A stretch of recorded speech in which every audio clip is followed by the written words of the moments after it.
আসসালামু আলাইকুম কৃষক ভাই বোনেরা।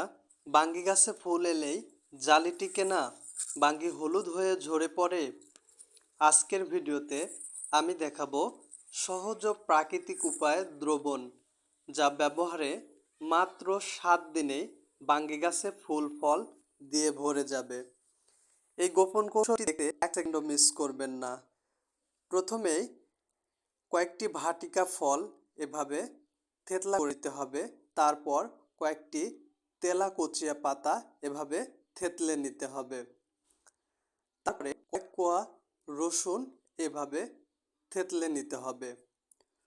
তিনটে জিনিসই খুব ভালো করে থেতলে নেওয়ার পর একটি পাত্রের মধ্যে পানি দিয়ে তিনটে জিনিসই একে একে দিতে হবে। তারপর প্রয়োজন সামান্য পরিমাণে কয়েল গুঁড়া।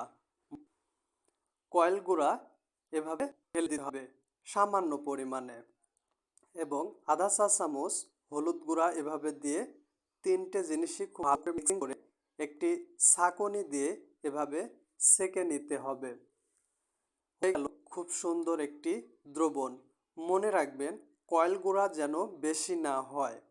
এবার গাছে সপ্তাহে 2 দিন পর পর, সপ্তাহে 3 দিন খুব ভালো করে গাছের পাতা আগা সহকারে স্প্রে করে দিলেই মাত্র 7 দিনের মধ্যেই বাঙ্গি গাছে ফুল ফল দিয়ে ভরে যাবে।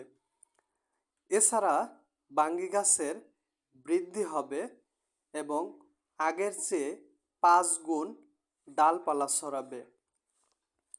বাঙ্গি গাছ হবে গাঢ় সবুজ। এছাড়া প্রত্যেক ডগায় ডগায় বাঙ্গি ফুল আসবে। আগের মতো আর বাঙ্গির জালি ঝরে পড়বে না বা জালি লাল হয়ে ঝরে পড়বে না।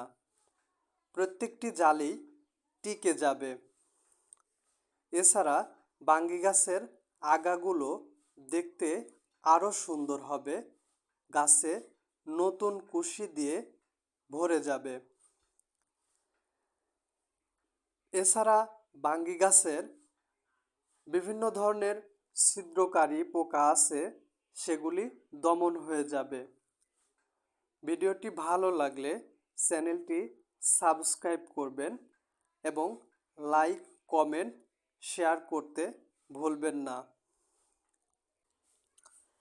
আসসালামু আলাইকুম কৃষক ভাই বোনেরা। বাঙ্গি গাছে ফুল এলেই জালিটিকে